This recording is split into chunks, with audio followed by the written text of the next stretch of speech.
So as you know, this week we are almost done our 180 sessions across these last 5 days. And this has been one of the ones that I've been most excited about across the week, that we're able to bring in this fireside chat with Steve Case, who is the founder of AOL and the CEO chairman of Revolution.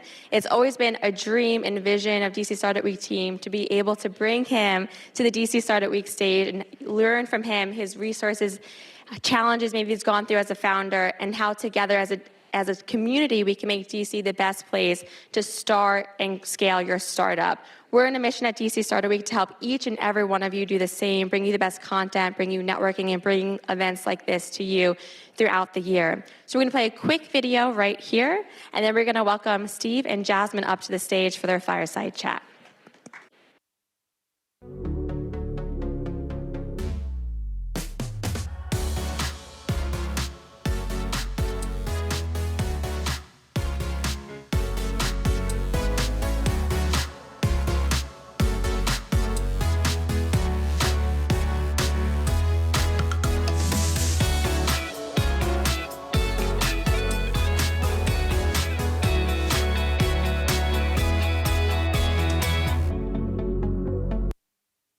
So please join me in welcoming Steve Case and Jasmine Jones, the CEO and founder of Cherry Blossom in the debate.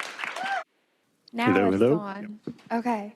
Hi, Steve. How are you? Hi, Jasmine. How you doing? Great, great, great. So firstly, we want to, of course, thank the Convene team for having us and thank DC Startup Week for hosting this lovely event. Can we give them a round of applause?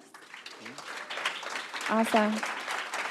So Steve is the founder and CEO of a very small company, startup in the local area called, of a very huge company, AOL, that we're very proud of. Can you tell us a little bit about your experience in DC, first as an entrepreneur and then later now as an investor? Sure. Well, first of all, it's great to see everybody, and it sounds like it's been a fabulous DC Startup Week, and I have some history with Startup Week. I chaired an initiative for the White House called Startup America, and then we combined with Startup Weekend and Startup Week, so I was involved in trying to expand the Startup Weeks everywhere, and obviously I'm super proud that it continues to grow and has been so successful this week. My own journey around entrepreneurship and even around the DC region was I moved here almost 40 years ago to join a little company in the Tysons Corner, Virginia area that had what I thought was a really good idea, but shortly after I joined, it failed, which was kind of a bummer. It's sort of like I had this career at some real companies, and Procter & Gamble, my parents were really proud of me, and suddenly I joined this company that was, just didn't work. But thankfully, two of the people I met, and I started what became America Online in 1985. And that, too, was a struggle, for certainly the 5 years, first 5 years, there's several times we almost didn't make it, ran out of money, had to do layoffs and so forth. Back then, nobody really believed in the idea of the internet, which seems crazy now, but back then, it was still viewed as sort of a fringy, hobbyist kind of thing. So eventually we got, were able to survive and then thrive. And the other thing I remember when we got started was we were able to raise $1 million of venture capital. It took us a long time, but we did. But none of it came from the DC area. There really wasn't much venture capital infrastructure here. So it came from New York and Chicago, Toronto, San Francisco, Boston, none of it from DC. And I think some of the struggle of starting that company and trying to be a startup when there weren't many startups in the area back then, and try to raise capital when most people in the area didn't really believe in startups, back then, and try to get people to leave successful careers at real companies to join our little, kind of fledgling company. It was hard. And I think that is one of the things that makes me so passionate about Rise of the Rest. How do you make it a little easier for more entrepreneurs in more parts of the country to start and scale their companies? And I'm pleased that even though there's still a lot of work to do here in the DC region, as you all know, the progress over the last few decades has been, kind of encouraging to see that there is events like this, and now a lot more venture capitalists in the area, and a lot more companies in the area. So it's a perfect example of a rise of the rest city. Wonderful.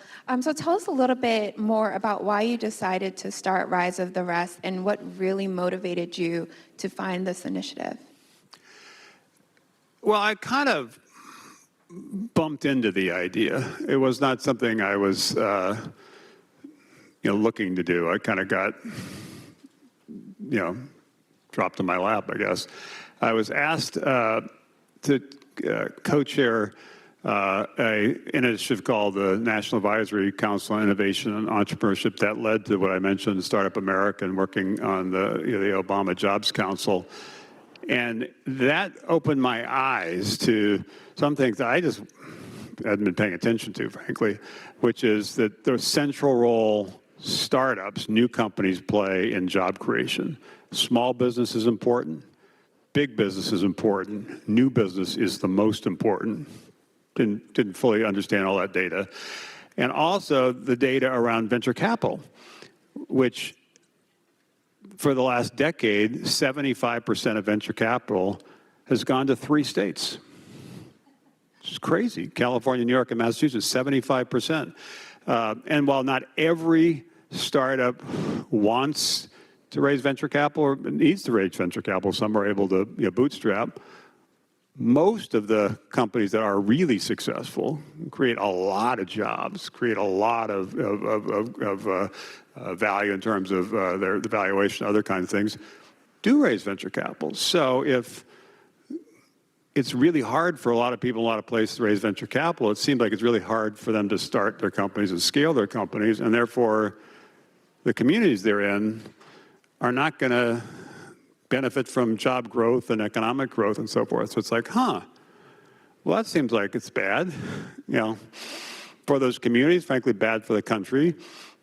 Once I was aware of that, I felt like I had to do something about it. So that's when we started hitting the road with our bus, and we've done a bunch of these bus tours and visited 44 cities and seen firsthand what was happening in all those cities. And then 4 or 5 years ago, we launched a fund, kind of put our money where our mouth is. Don't just tell other people to do it. We'll go do it in these cities. So it really was something that went back a decade or so, and more when I saw the problem, I felt a need to be part of it, and also saw the problem as an opportunity, which, as all of you know, is what every entrepreneur does, including you, Jasmine. You see something and you say, that's not right, or there's a better way, or you have some insight based on your experience that there's a better way to do that.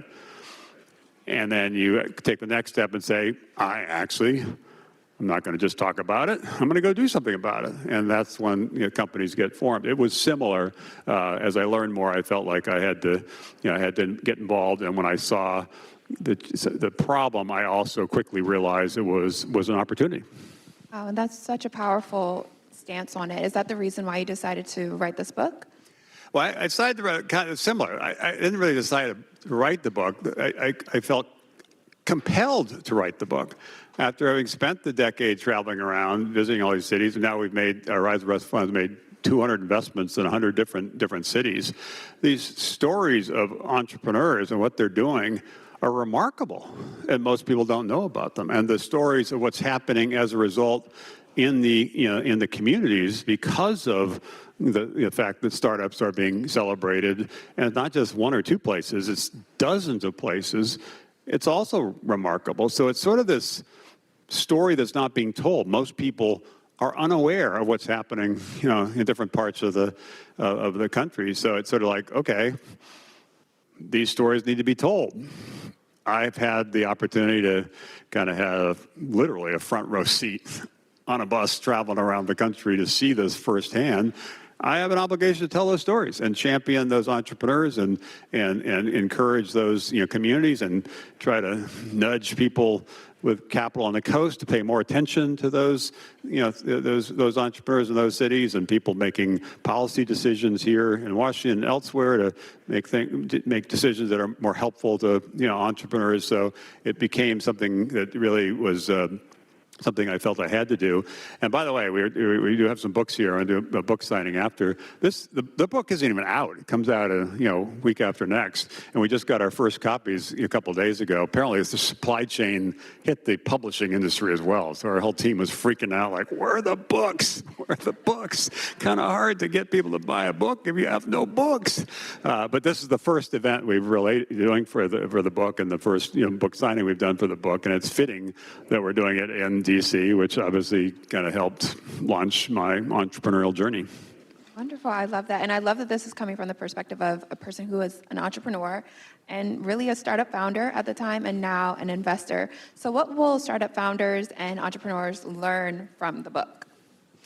Well, one is just, again, most people here probably wouldn't be here if you didn't kind of believe this, at least in part, that most, and I talked a little bit about this earlier, most of the ideas just come from your lived experience. There's one company in Indianapolis, 120 Water. The founder, Megan Glover, was a mom and was worried after the Flint water crisis that, maybe the water kids are drinking is unsafe, and called like the water utility and said, can I get my water tested? And they said, no, we don't do that. Like, oh. And called around, and somebody else said, well, do it, but it'll cost like $4,000. What? And so she started this company basically, to make it inexpensive for consumers. And then over time also she's licensed it to different cities because she just saw that as a problem and said, I want to go do something about it. Not too far from here in Georgetown, three, I guess I shouldn't call them kids because they're 21, but young men were frustrated that the food in the area was kind of junk food. They said, we want healthier food, that it's more connected to local farmers.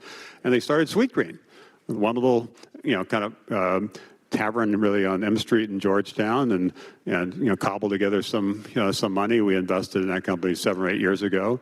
Went public last year, $3 billion valuation. That was over 5,000 employees in more than a dozen states. It was simply because they said, we don't want to eat the junk food. We want to eat healthier food that's also convenient and affordable and so forth. This is the story all across, the entrepreneurial kind of, landscape. And that's, the book is, filled with dozens of those stories, which I think lead people to say, maybe I can do it. I see a problem, and I think I know what the solution is. Maybe I should be an entrepreneur. Because these are they're not they're kind of super complicated things. They're just like your experience. You run into a situation that opens your eyes to something that sort of an unmet need or underserved market or something, and most people have those insights, but most people don't do anything about it. And then somebody does something about it, and 10 years later, it's super successful. And they say, well, I had that idea. Well, good for you, but you didn't do anything about it. You get like 1 point for having the idea. You get 100 points for actually, doing something about it. And I think also, hopefully, the book will give people a little bit of a sense of different, again, it obviously varies depending on the company and the industry and so forth, but different ways to go from having that idea to scaling into a company, and in different ways to build collaborative startup communities, and different ways to establish partnerships with organizations that might allow you to accelerate your growth. Hopefully some of that people will find helpful as well. And does it specifically drill down on the challenges that startup founders experience in maybe a city that's not Silicon Valley? Oh yeah. No, there are a lot of challenges, and I recognize still a lot of challenges here in this area. It's gotten better than when I was here, but still not what it needs to be. And there's a whole chapter on what we call the entrepreneurial ecosystem wheel, what the key factors are, and each of them are important. But it's actually more important that they work together and move forward together. I'll just mention a few that are kind of important. One, and we started talking about it, is capital.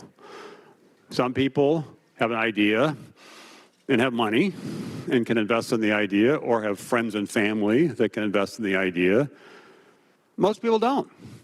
So kind of hard to get started if you don't have the ability to fund it, and most people don't have the ability to fund it. We could take for granted in some places like Silicon Valley when people went to like Stanford and then went to Google and had some stock options and so forth. They say, oh, I'm going to do a friends and family round.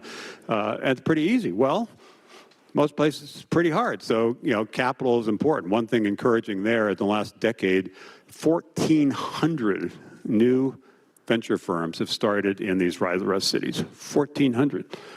So there are more, angel funds, seed funds, venture funds, even some growth funds that didn't exist 10 years ago, and that are starting to, kind of populate around the country. So the capital thing is important. The talent thing is important, as you all know. Ultimately, entrepreneurship is a team sport. The team you assemble is critical. For many parts of the country over the past several decades, there's been a brain drain where people growing up there or going to school there said, I got to leave here. The opportunity is there, not here. And part of our effort is try to slow the brain drain of people leaving and create a boomerang of people returning because they suddenly see there's opportunity, and that's starting to happen in more places. And actually, the pandemic, in an interesting way, might end up being a tipping point on that front. So, accessing talent you need to scale your company is important, and even some of the ability to have some remote workers gives you an ability that you didn't have historically. And the third, which is actually the toughest, is culture. A lot of places around the country are cautious and risk averse and kind of like the status quo, or just worried about messing with the status quo. They're kind of, I learned, including when we did the merger with AOL and Time Warner, there's a difference between attackers and defenders. And big companies tend to be defenders. And people in big organizations that have been around for a while tend to be defenders. They want to keep things kind of the way they are because it works for them. The entrepreneurs, including all of you, or at least most of you, I suspect, are the attackers who say, no, there's a better way, and we're gonna attack that. But that mentality is sometimes discouraged in different parts of the country versus encouraged. And if somebody starts a company and it fails in Silicon Valley, it's like, well, bummer. Hope you learned something. What are you going to do next? As opposed to some parts of the country, it's like, oh, I guess you are a failure. Like, oh, okay. Well, that's kind of a problem. And the last point of that is you can tell this. My little test is, in terms of where the culture is if you're doing a pitch, like we're going to do some in a few minutes, and you're listening to the pitch, is your mind going primarily to why it might go wrong or why it might go right? Are you focused on the risk factors, of which there are many, and it's reasonable to focus on it? Are you focusing on the, what if it does work? What impact would it have? And trying to get more people in more places to just imagine that. Again, not be naive about the risk. You have to understand the risk, but kind of lean into believing in the opportunity, getting that mentality, which is a culture point, kind of working in more parts of the country, I think would be helpful as well. Wonderful. Okay, and then you touched a little bit on capital.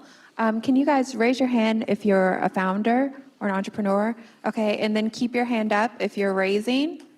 Are you raising? Okay, all right. So their ears are going to be perked for this one. Sounds like I'll get some business cards later. Yeah. Can you tell us a little bit about your DC-based investments and what you look for in a company that you invest in? Well, it's interesting. We have over a dozen. Jasmine's company is one that's part of our Rise of the Rest seed fund. Tim, Fiscal Note, who you just heard from, or at least some of you just heard from, is another. And Convene, which actually is headquartered in New York, but has a big presence in D.C. is as well. We also funded a number of companies, including Optoro, that has been around for a while. Today, there was an announcement just about an hour ago, as I was coming in here. There's a company in this area doing something that's really quite extraordinary called Lynx, L-Y-N-K. And they, this afternoon, got the first FCC license for satellite to phone technology, which basically means any phone, eventually, they have to do deals with carriers, any phone can be connected anywhere in the world. as opposed to, where with cell networks, obviously there's some places where you have good connectivity, a lot of places just dead zone. And people say, oh, but all these places in Africa, there's dead zones. There's tons of dead zones right here in this country, not too far from here. So they created this technology, and others have announced plans to do things like this, including Elon Musk with Starlink, and just last week, Apple, this company that's based in this area, has the first commercial license. So those are some of the examples. I'm always reluctant to, and it's sort of like when people ask me, okay, you've invested in 100 cities.